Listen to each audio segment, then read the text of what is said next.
sahabat Eljon, berjumpa kembali dengan saya Nana Tariana di Jejak Kisah Eljon Media. Kali ini saya akan mengajak kalian menelusuri tentang keberadaan makam Ratu Jaya. Siapakah sosok Ratu Jaya tersebut dan seperti apa kisahnya?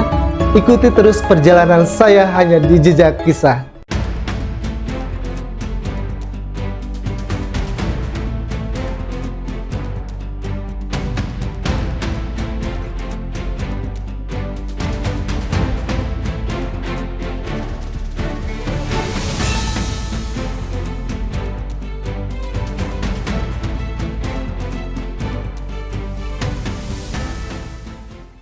Sebagian masyarakat Kota Depok ketika disebut nama Ratu Jaya tentu terlintas di pikiran adalah sebuah kelurahan yang berada dalam Kecamatan Pancoran Mas.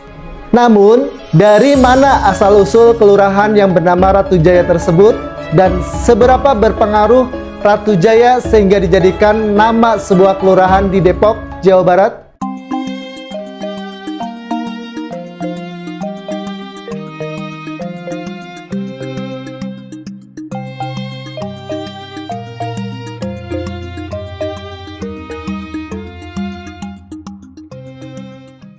Ratu Jaya menjadi salah satu penyebar Islam di tanah ini pada sekitar abad ke-14. Ratu Jaya sendiri ialah sosok wanita mulia yang kuat akan agama Islamnya.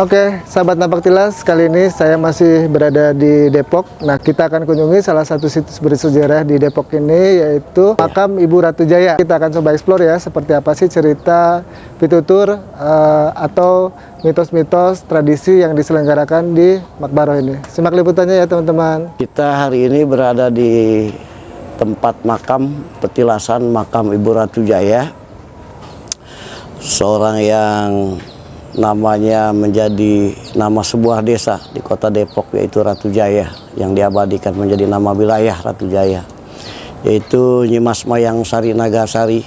Sebetulnya ini hanya sebuah tempat tinggal awalnya, petilasan ya. Kemudian ada dua petilasan ini, satu lagi di Karanghau, Pelabuhan Ratu, itu tempat petilasan beliau juga yang ada di Karanghau. Yang satunya ini di Ratu Jaya, yang sekarang kita berdiri di Ratu Jaya, Kecamatan Cipayung, Kota Depok. Banyak versi yang masyarakat percaya tentang kisah Ratu Jaya. Ada yang menyebut bahwa sekitar tahun 1535, Ratu Jaya yang mempunyai nama asli Kiranawati baru sampai di tanah Depok selepas suaminya tercinta wafat. Pada masa itu, Ratu Kiranawati sendiri adalah ratu terakhir dari kerajaan Tanjung Jaya yang sekarang bernama Tanjung Barat. Kerajaan tersebut merupakan kerajaan yang dipimpin oleh anak penguasa kerajaan Pajajaran, Sri Baduga Maharaja Prabu Siliwangi.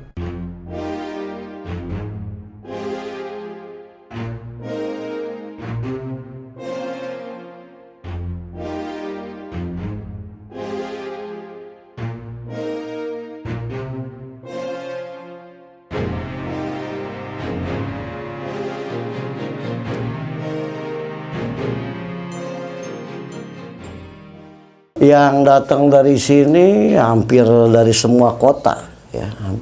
Bahkan ada yang dari Palembang, Lampung. Pernah ada yang datang ke sini. Kemudian dari Pacitan juga ada. Jadi banyak sudah yang datang ke sini dalam rangka mengalah berkah berziarah ke makam Ibu Ratu Jaya. Mitosnya banyak di sini, seperti berapa kali terjadi hal-hal yang kita tidak inginkan waktu itu ya.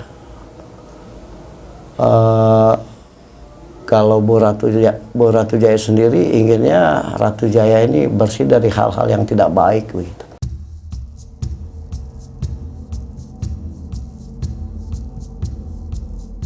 Banyak yang nginap, banyak yang riado sampai 3 malam, terutama yang dari luar daerah, yang dari Palembang, Lampung, sampai menginap 3 hari, ada yang 3 hari. Dari Tanjung Priuk, hampir semua daerah ada pernah ke sini. Cerita uniknya ya paling warga mendengar suara kereta kencana seperti itu. Suara kereta, ya, kereta kuda seperti itu. Menurut cerita rakyat, suara kereta kencana dikaitkan dengan Ratu Kiranawati yang dulunya kerap berpergian menggunakan kereta kuda.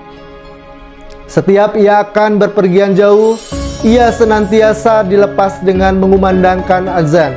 Setelah memutuskan untuk hijrah ke Jawa Barat, ia pun mengikutsertakan beberapa pemuka agama terkenal untuk menyebarkan agama Islam. Kalau dulu, kalau satu suro itu ya wayang golek zaman dulu itu. Kemudian maulidan. Kalau bulan maulid seluruh warga dulu ya. Dulu itu seluruh warga Ratu Jaya tumplek ke sini juga ke makam yang satunya lagi di sana bikin maulid, potong kambing biasa seperti itu. Merayakan maulid di makam. Seperti itu budayanya. Cuma sekarang udah agak berkurang mungkin karena sudah Beda zaman. sudah modern mungkin. Sehingga tradisi-tradisi itu hilang gitu. Seperti ruat bumi dulu itu ada karena memang perintah beliau gitu kan. Sedekah bumi. Artinya sedekah bumi itu kan tahadus binimah, ungkapan rasa syukur kepada Allah yang telah menciptakan bumi. Kemudian bumi itu ditanam pisang, tumbuh pisang, ditanam padi, tumbuh padi kan. Sehingga kita yang menikmati ini mengungkapkan rasa syukur kepada Sang Pencipta dengan melakukan ya berzikir, bertahlil ya. Seluruh warga Ratu Jaya pada saat itu. Sekarang ini udah mulai pudar tradisi itu. Kembali kepada kebersihan hati ya. Siapapun yang berziarah ke sini terutama ya harus membersihkan hati lebih dulu seperti itu. Agar ikhtiarnya, upayanya tidak sia-sia. Karena kebersihan hati adalah pondasi buat seorang manusia dalam melakukan ibadah kepada Allah. Artinya kalau hati yang bersih, insya Allah semuanya juga akan cepat dijabah oleh Allah Subhanahu wa Ta'ala seperti itu. Pokoknya untuk makam di Ibu Ratu ini yang utama adalah kebersihan hati juga. Merasa nyaman dengan tempat yang ditinggali, ia pun akhirnya leluasa berdakwah dan semakin terpandang di tanah yang sekarang bernama Ratu Jaya.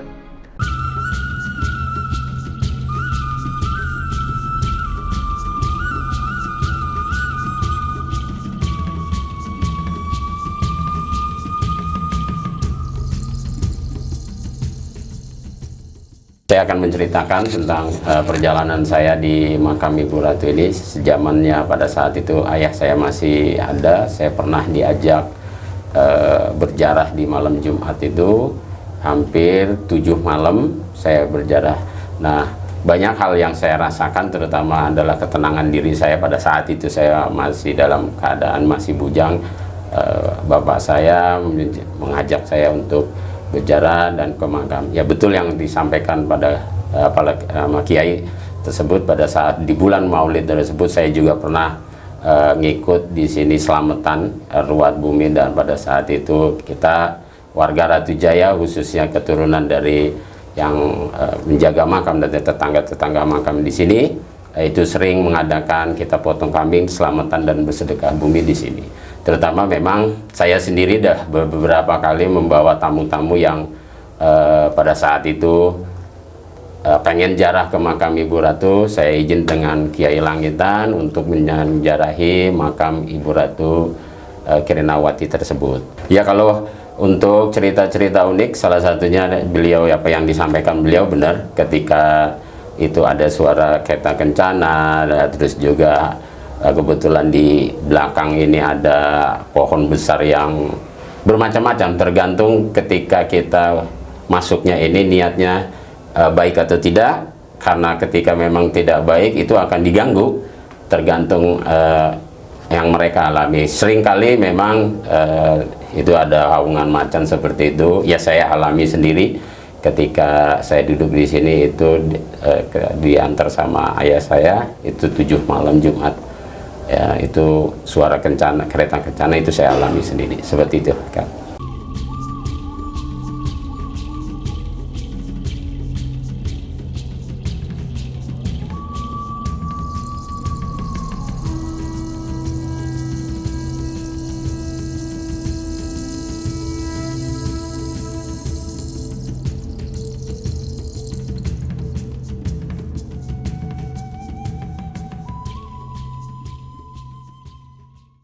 Ini salah satu pohon tua juga yang hampir 100 tahun usia pohon ini. Banyaklah cerita dari pohon-pohon ini, berbagai macam cerita dari pohon ini.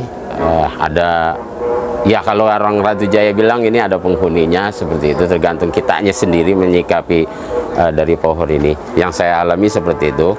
Jadi pada dulu saya sering kesini itu, beliau ini yang ada di yang hidup di kita berdampingan, salah satunya itu seperti itu, Kang.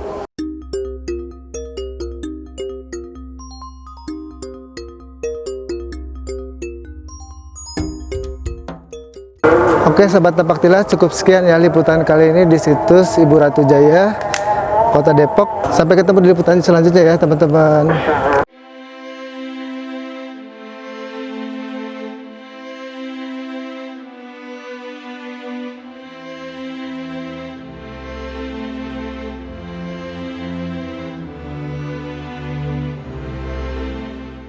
Oke sahabat, itu dia penelusuran saya di makam Ratu Jaya yang menyimpan kisah menarik di dalamnya. Jangan lupa like, comment, share, dan subscribe. Semoga bermanfaat dan sampai jumpa di episode selanjutnya.